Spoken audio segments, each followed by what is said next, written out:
We'll continue with our discussion on quantum states of electromagnetic field. Remember, we have till now been discussing single mode states. We have looked at Fock states, we have looked at coherent states, and we have looked at some squeeze states. So today we will expand the discussion and go to multimode states. In particular, we will look at two-mode states. But before we start discussing the two-mode states, I want to present some interesting experimental results on measurement of the quantum states of electromagnetic fields in these various states.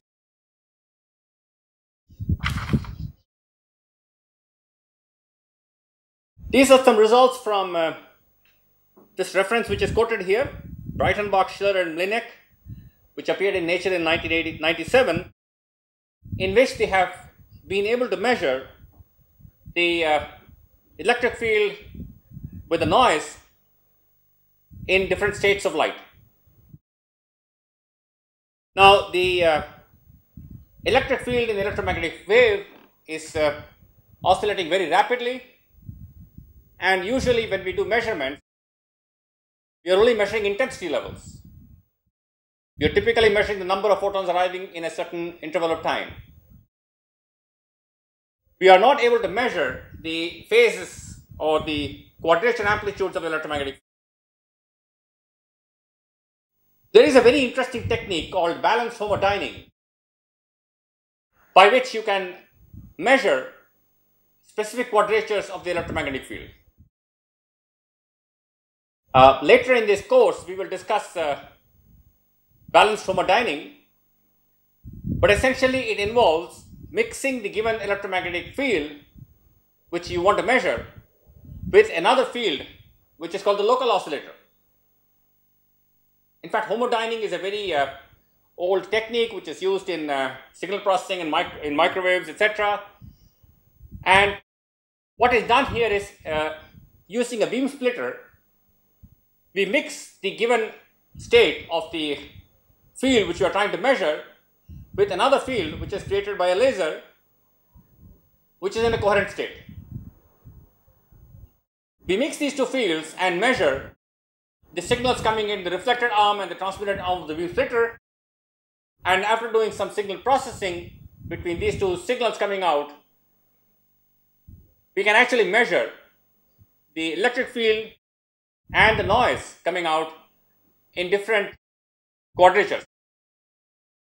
Now, the signal coming out in these two detectors depends on the phase of the local oscillator, and so by varying the local oscillator phase, you can actually measure the X quadrature or the Y quadrature electric field or any other quadrature that you are interested in. So these are some results of measurements given in that paper, and I would urge you to read that paper. It's a very interesting paper. And you remember we had been drawing figures like this when we were discussing the various states of light.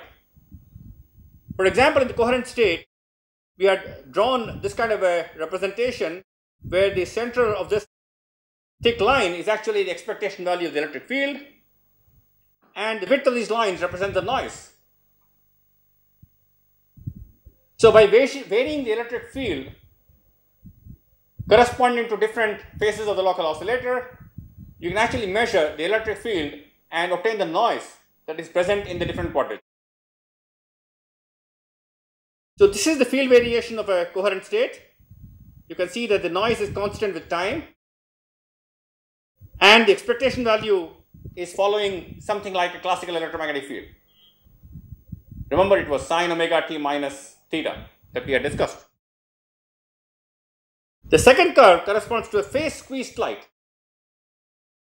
So you can still see the amplitude is sinusoidally varying, but there is also noise, and you can see here the noise at these points of intersection with the axis is very much reduced compared to the noise that is on the amplitude points. So here the noise is much more than in a coherent state. Here the noise at these intersection points is much less than in a coherent state.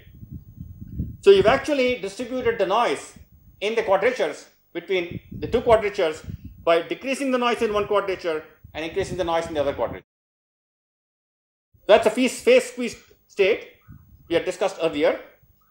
This is an amplitude squeezed state where you see here the zero crossings are very broad, but the peak electric field amplitudes are having much lower noise compared to that in a coherent state. That's squeezing in one quadrature, this is squeezing in another quadrature, this is actually squeezing in some arbitrary quadrature. And finally, this one is squeezed vacuum, very similar to what we had actually drawn looking at the expectation value of the electric field and the expectation value of the square of the electric field, from which we estimated the noise, the variance in the electric field, and we showed that in a squeezed vacuum state, the variance is time dependent. And so there are intervals of time where the noise in the squeezed vacuum state is lower than in normal vacuum, coherent state vacuum.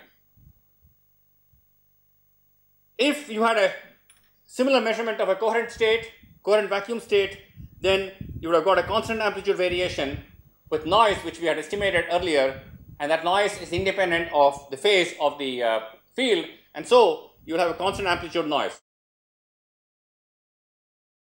So these are very similar to our representation we had drawn looking at the expectation value of the electric field and the variance in the electric field in the different states of light, the coherent state, the squeezed vacuum state that we had plotted earlier, and these are actually showing that it is possible by measurement techniques which are called balanced homodyning techniques, it is possible to bring in the quantum fluctuations present in the electromagnetic field into a classical level that you can measure.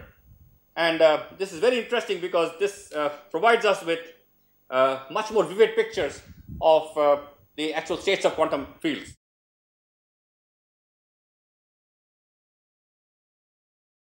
Okay, so with this we will now move into discussing multimode states of light. Do you have any questions on the single mode states?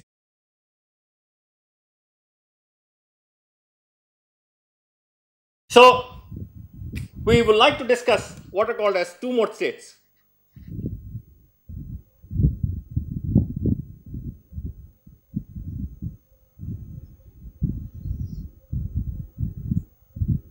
Now remember, we had written earlier that the most general state of an electromagnetic field is represented as like this. Summation over these C, N1, N2, N3, etc., NL, N1, N2, N3, NL. What this implies is that there are N1 photons in mode 1, N2 photons in mode 2, N3 photons in mode 3, etc. And the corresponding amplitude function, which is multiplying the Ket state, is C, N1, N2, N3, NL. And each one of these numbers actually can vary from 0 to infinity. So the number of photons in mode N1, in the mode 1, can vary from anywhere from 0 to infinity, similarly in mode 2, similarly in mode 3, and so on. This is a very, very general state, the most general multimode state of electromagnetic field. So instead of discussing this most general multimode state, what I would like to do is to discuss two mode states in which only two modes are occupied. Remember, all our earlier discussions were based on single mode states, which means only one mode was occupied. Now, one mode means a given propagation direction, a given frequency, and a given polarization state. So you could have a vertically polarized light at frequency omega propagating in this direction. That's one mode. So our earlier discussions of Fock states, coherent states, squeeze states, these are all single mode states in which only one particular mode, one polarization state, one frequency, one k vector direction are populated by photons, all other states being empty. Now we are generalizing this to a state in which now there are two modes which are populated, So these two modes could correspond to, in general, two propagation directions, two different frequencies, and two polarization states which are different. So I could have, for example, two different modes which correspond to the same frequency, same propagation direction, but two orthogonal polarization states. So one could be vertically polarized light at frequency omega propagating along z. The other could be horizontally polarized light at the frequency omega propagating along z. These are two different modes. I could have one polarization state, vertically polarized. The mode corresponds to vertical polarization propagating in the z direction but at frequency omega 1, and the vertical polarization mode propagating along the same direction z but at frequency omega 2. So these are two different modes. I could have one polarization state, one frequency, but two different propagation directions. So these two modes are in general specified by different frequencies, different polarization states, or different propagation directions. So beyond the single mode states, we want to look at two mode states in which there are two modes which are in general populated, and what are the properties of such states. So to discuss this two mode states, let me write this equation. What happens with this equation when I consider only two modes? So when I have a two mode state, I will have essentially sigma n1 is equal to 0 to infinity, sigma n2 is equal to 0 to infinity, c n1 n2 n1 n2. When I write this, I am assuming that all other modes are in the vacuum state. So this actually contains 0, 3, 0, 4, 0, 5 up to infinity. They are all in the vacuum state, and these two modes which I call 1 and 2 are occupied, and this is a superposition of these two mode states.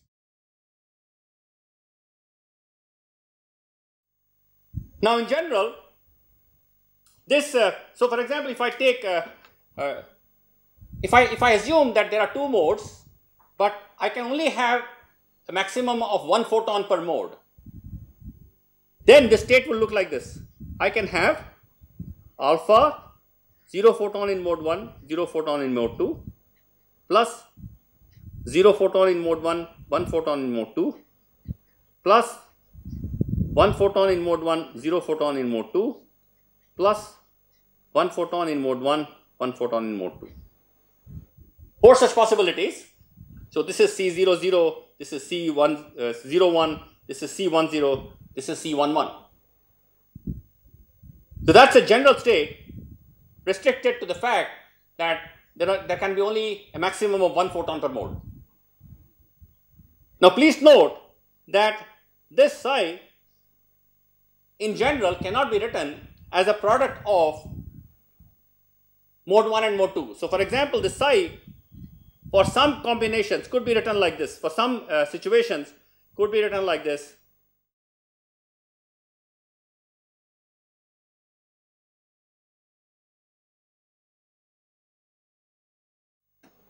This is only dependent on mode 1, this is only dependent on mode 2, and this is a product state.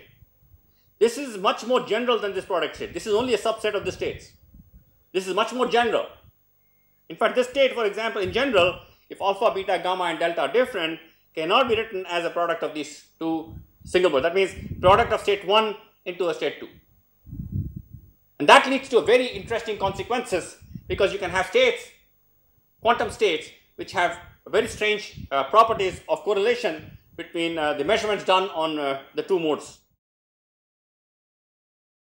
So this is not always possible, and this is the most general two-mode state, where it's a linear combination of states which containing different photon numbers in the mode 1 and mode 2.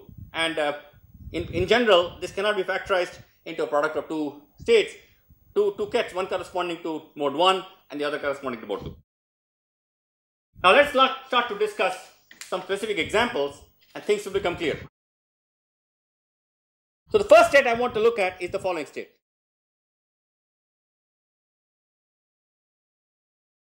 One, one, one, two. Actually, this implies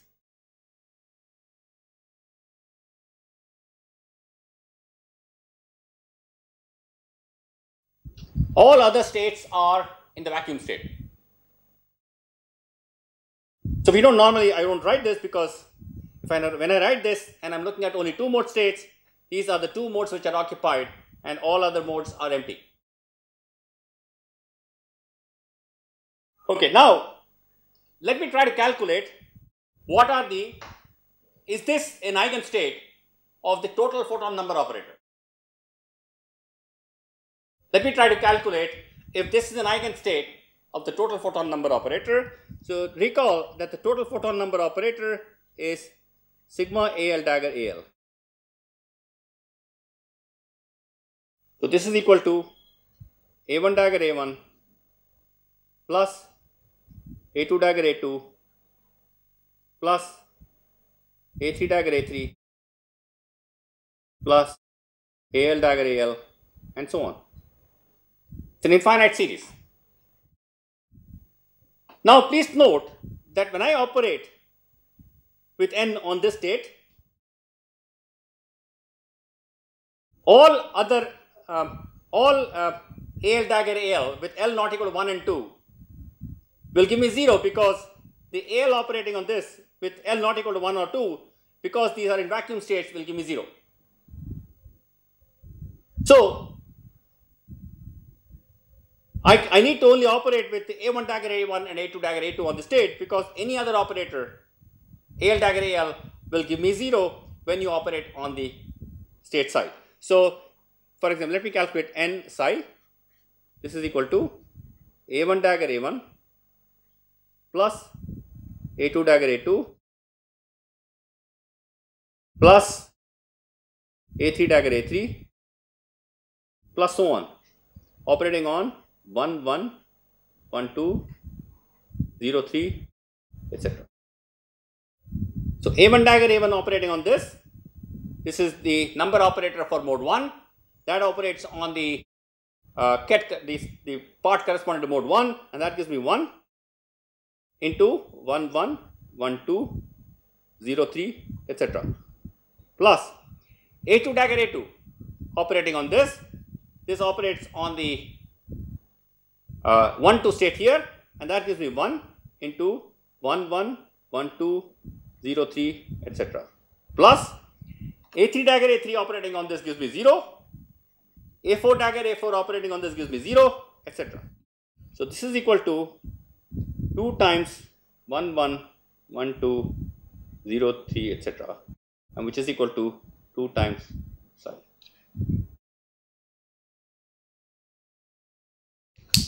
So this state psi, which I have written here, is an eigenstate of the total number operator, and the eigenvalue is 2. This implies that there are 2 photons occupying the state. One photon is in mode 1 and one photon is in mode 2. So if you have an ensemble of such states, and if you measure the total number of photons in all these states, each one of the states will give you a number 2, value 2, because it's an eigenstate of the total photon number operator. Let me check whether this is also an eigenstate of the number operator corresponding to each mode. So if I want to calculate this, let me operate this with A1 dagger A1, which is the number operator corresponding to mode 1. This is equal to 1 into 1, 1, 1, 2. So this is also an eigenstate of the number operator of mode 1, and similarly for mode 2. A2 dagger A2 1, 1, 1, 2 will be equal to 1 times 1, 1, 1, 2, etc. So in the given ensemble of states, if you measure the number of photons in mode 1, you will always find 1.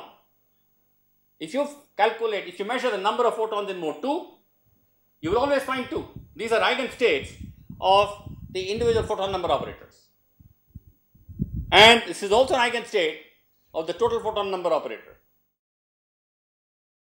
Because as we will see later on, this is not always true. There can be states in which they may not be eigenstates of the individual number operators.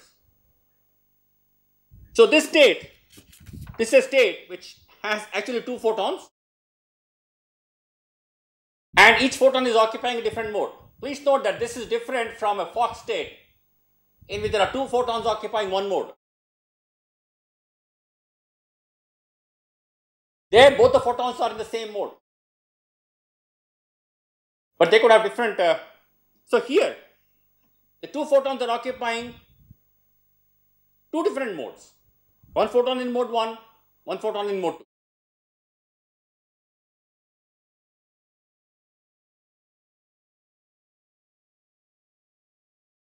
So this could, as I mentioned, this could correspond to the 2 modes being 2 different frequencies propagating in the same direction and same polarization state, or 2 different propagation directions, each mode being occupied by 1 photon. Let me come to another example. Let me look at this state. Psi is equal to 1 by square root of 2, 1, 1, 0, 2 plus 1 by square root of 2, 0, 1, 1. This is a superposition state of mode 1 being occupied by 1 photon and mode 2 being empty, and mode 1 being empty and mode 2 being occupied by a photon.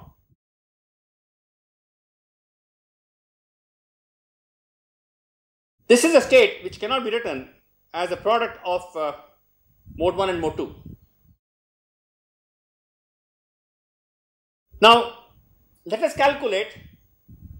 find out whether this is an eigenstate of the total number operator.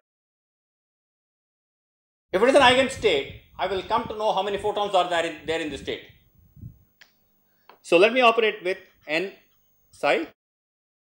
This is equal to A1 dagger A1 plus A2 dagger A2 operating on 1 by root 2 1102 plus 1 by root 2 0112. Okay. So 1 by root 2 comes out.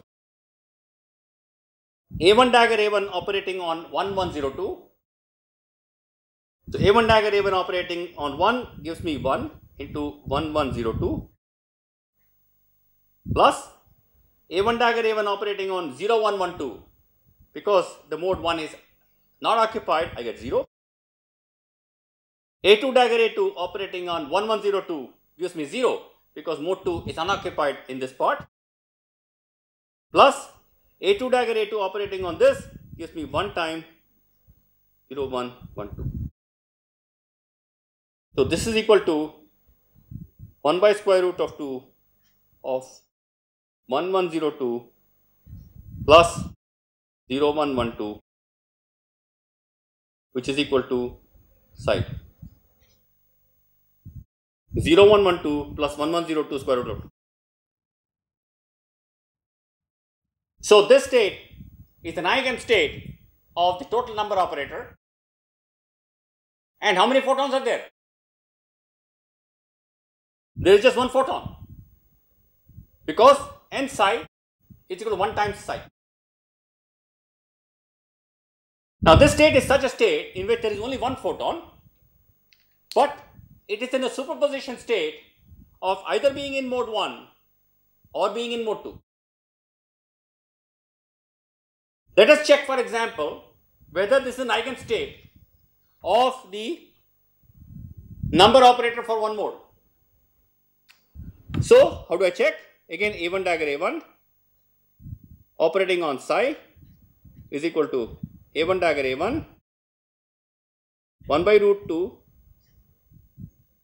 1102 plus 0112, which is equal to 1 upon root 2 1102.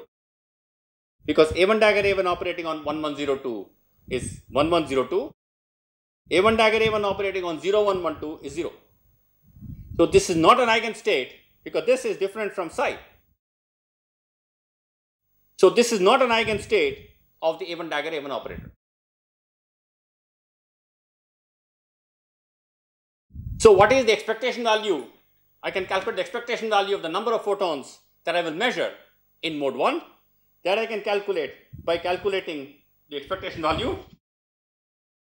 And what do I get? So that is psi A1 dagger A1 psi, which is equal to 1 by root 2 1102 plus 0112 1 by root 2 1102, which is equal to, so this is orthogonal to this, 01 and 11 are orthogonal, so this gives me 1 by 2, 1102 1102, which is 1, so that's half. So what does it imply? If you take an ensemble of such states in this superposition state, if you measure the total number of photons in this state, you will always find 1. If you try to measure the number of photons in mode 1, you will get an expectation value of half. What you're finding is essentially it will be either 1 photon or no photons. The probability of finding, for example, the probability of finding 1 photon in this state is I can take a projection of this into this state. So I have 1102, which is equal to 1 by 2, because 1102 is orthogonal to 0112 and the probability of finding 1 photon in this state is half.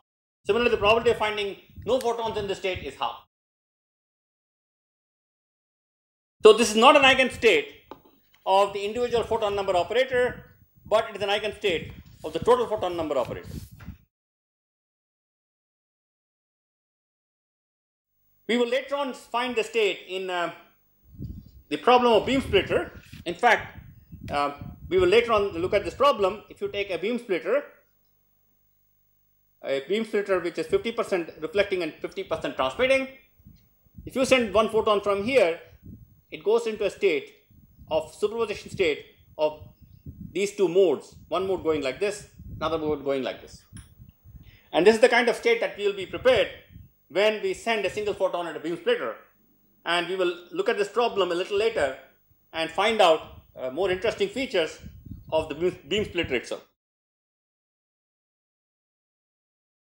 So this is a superposition state, unlike the earlier state of 1 photon occupying either mode 1 or mode 2, and because of this 1 by root 2, there is equal probability of being occupying mode 1 or mode 2. Please note that I can have different amplitudes here. All I need to have is psi is equal to 1. The psi has to be normalized.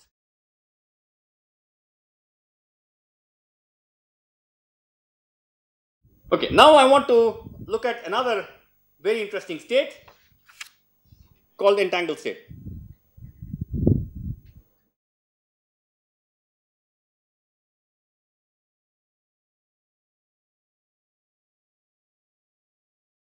So to discuss the entangled state, let me look at the following situation. Let me assume that I look at modes which are propagating along the z direction.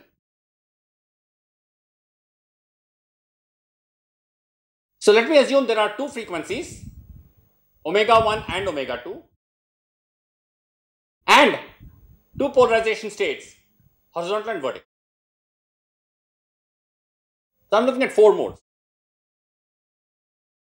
I can have omega 1 frequency in the horizontal polarization state.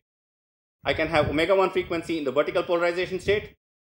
I can have omega 2 polarization in the horizontal polarization state.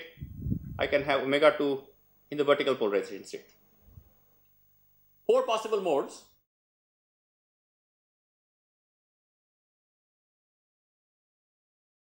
So I can have, these are 4 modes. This is omega 1 horizontally polarized, omega 1 vertically polarized, omega 2 horizontally polarized, omega 2 vertically polarized.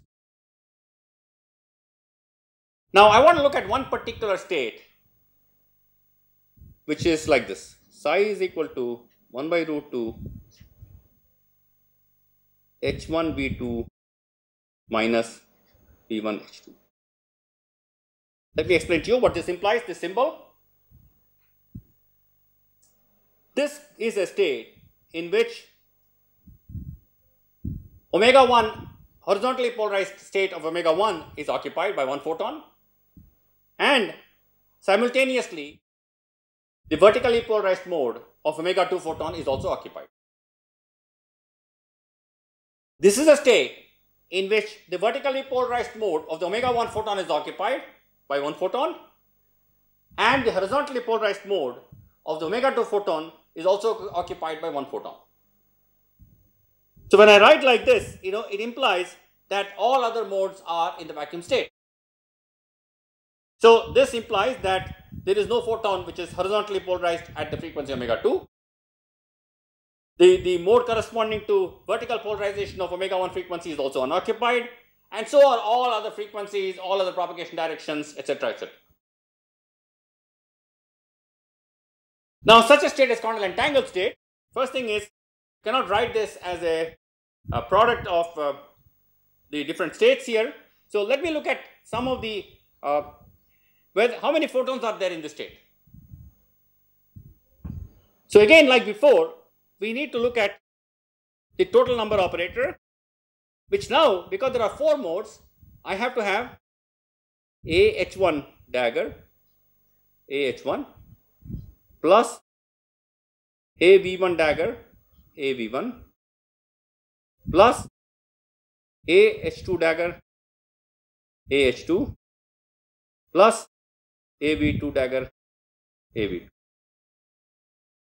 The number operators corresponding to omega 1 horizontally polarized state, the number operator corresponding to vertically polarized state of omega 1, the number operator corresponding to horizontally polarized omega 2 state, and the number operator corresponding to vertically polarized omega 2 state. The total number of operators actually contains many other infinite number of terms, but because all those states are in the vacuum state, in this given state that I am taking, those operators will give me zeros when I operate them on the psi state. So I am not even writing that. So let us calculate what is the value of n times psi. So n psi is equal to AH1 dagger AH1 plus AV1 dagger AV1 plus AH2 dagger AH2 plus AV2 dagger AV2 operating on 1 by root 2 H1 V2 minus V1 H2. So I want to check, what I am doing is I am trying to check whether this is an eigenstate of the total number operator,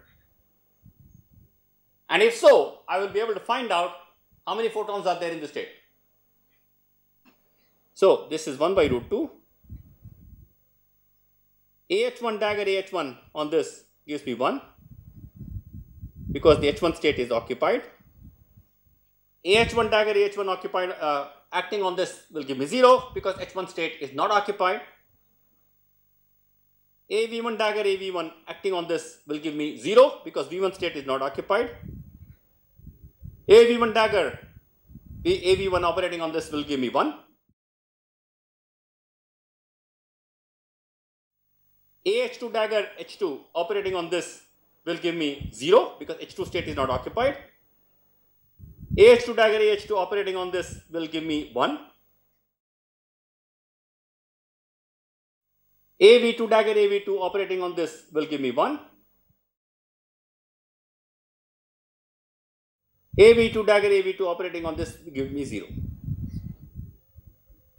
So this is equal to 1 by root 2 h1 v2 h1 v2. So 2 times h1 v2 minus v1 h2 v1 h2 2 times v1 h2, which is equal to 2 times 1 by root 2 of h1 v2 minus v1 h2, which is equal to 2 times psi. Because this is the state which I am looking at. The state is psi is equal to 1 by root 2 h1 v2 minus v1 h2. So this is 1 by root 2 h1 v2 minus v1 h2, and that is 2 psi. So how many photons are there? There are 2 photons in this state, and this is an eigenstate of the total photon number operator. So if you take an ensemble of such states and measure the number of photons in the state, the total number of photons in the state, you will always get a value 2.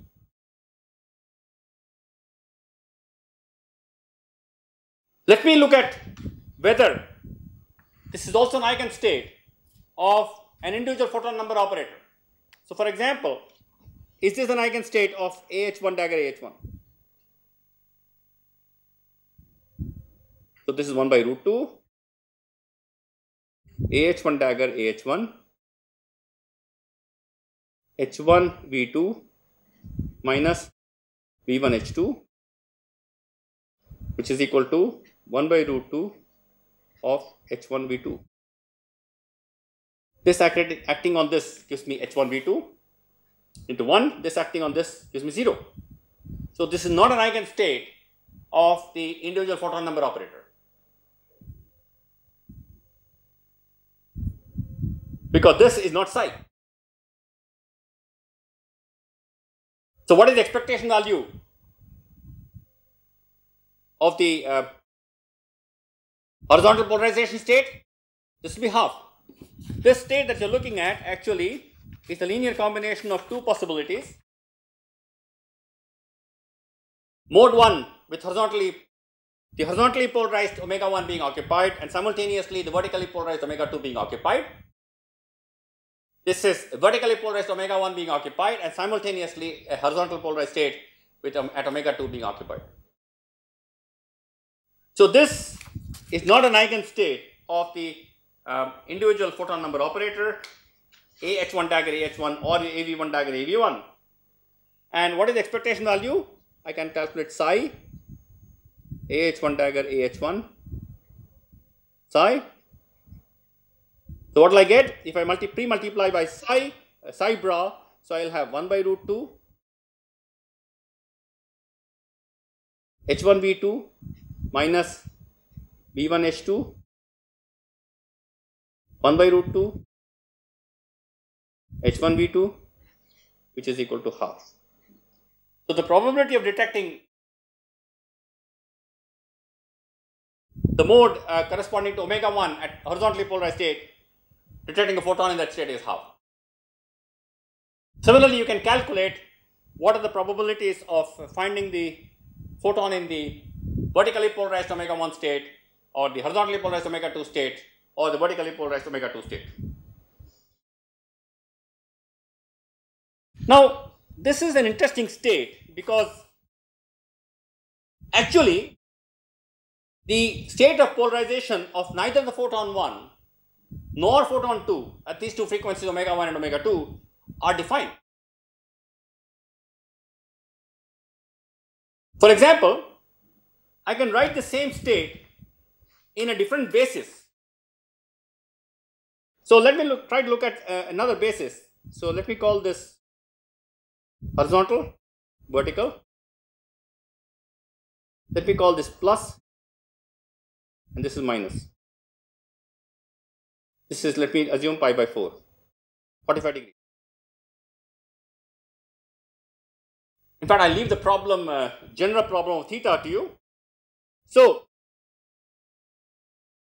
this is an expression, representation of psi in the horizontal vertical polarization state.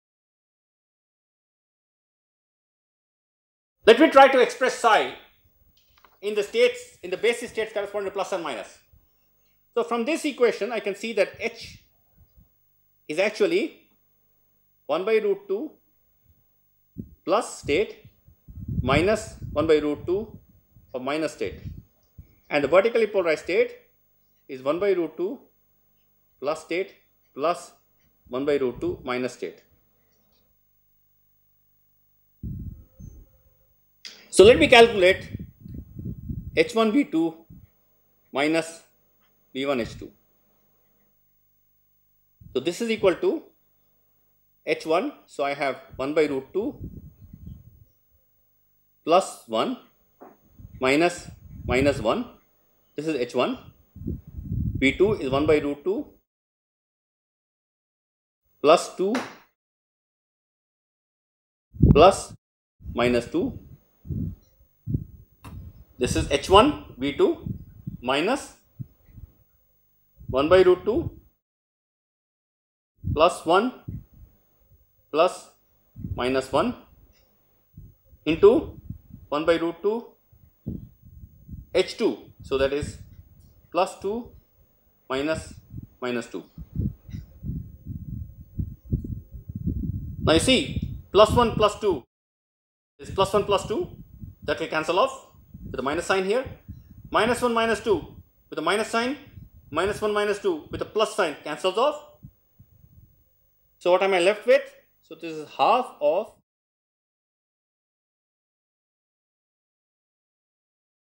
plus 1 minus 2 minus 1 plus 2. Okay, so plus 1 plus 2 has cancelled off, minus 1 minus 2 has cancelled off, and then I have minus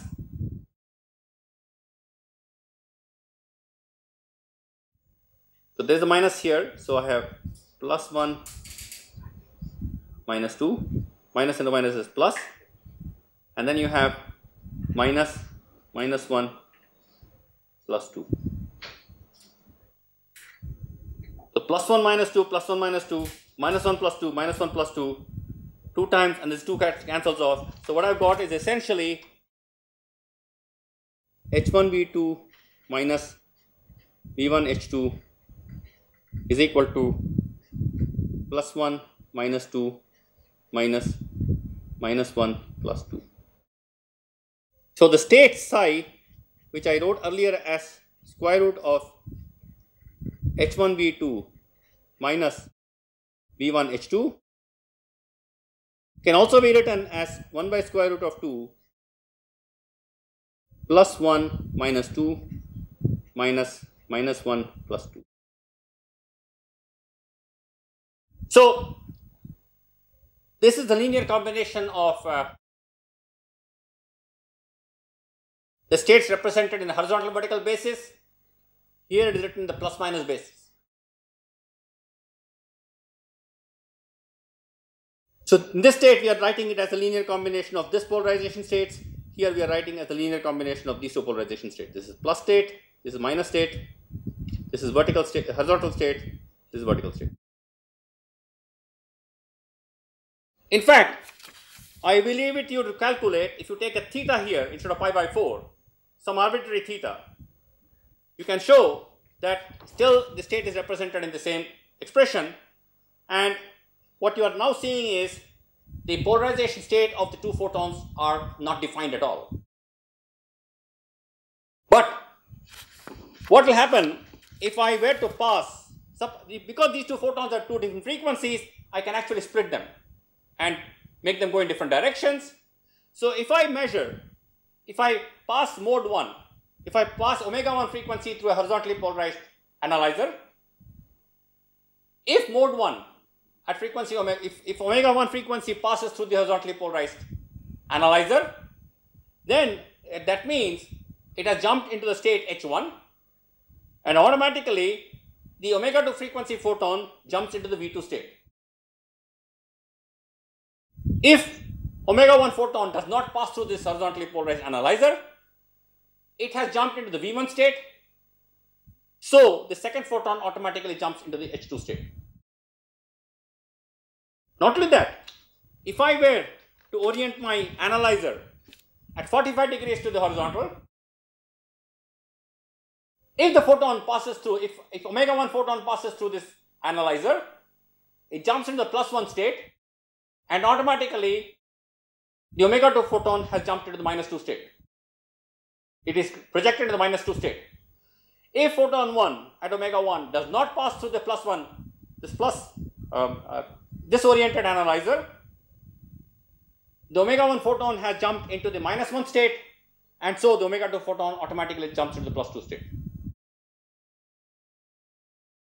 And please note that this happens irrespective of the physical separation between the photons at omega 1 and omega 2. And this leads to very interesting and very strange correlation, quantum correlations between these two photons, and such states, entangled states, are very, very interesting. They are highly non-classical states, and they are very interesting from the perspective of their applications in branches like quantum teleportation or quantum computing and so on. And one of the standard methods to generate such entangled photons, photon pairs, is by using parametric down conversion. Remember, we had studied earlier we had studied parametric down conversion, where a frequency, a photon at frequency omega p splits into one at omega s and one at omega I, and depending on the orientation of the pump, depending on the crystal characteristics, we can generate the omega s and omega I photons in orthogonal polarization states or same polarization states, etc. And this parametric down conversion process is one of the very widely used techniques to generate such states of light, which are called entangled states. So what we have done today is essentially discussed some interesting 2-mode states, and finally the entangled state is the 4-mode state. The first one is actually there are 2 photons in that state, and one photon is occupying mode 1, the other photon is occupying mode 2. The second state is 1 photon state, but linear superposition of being in mode 1 and mode 2. And finally, this is an entangled state that we discussed with some very interesting properties. So do you have any questions in the 2-mode state that we have discussed?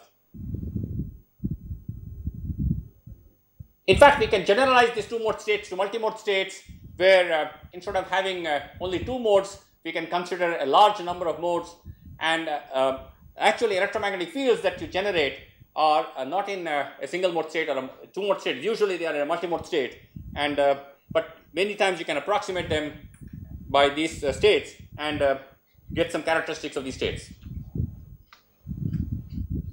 So in the next class, what we will do is study the properties of beam splitters.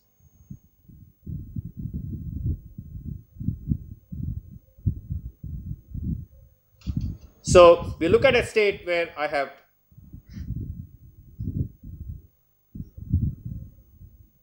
light coming in one arm of the beam splitter. We will look at a 50% beam splitter, which classically reflects 50% of the light and transmits 50% of the light, and look at some quantum analysis of this beam splitter, because this can generate states which are superposition states, and also this is the basis, one of the basic elements that is used in many quantum optics experiments, including balanced homodyning, which we will discuss much later. Any questions? Okay, thank you very much.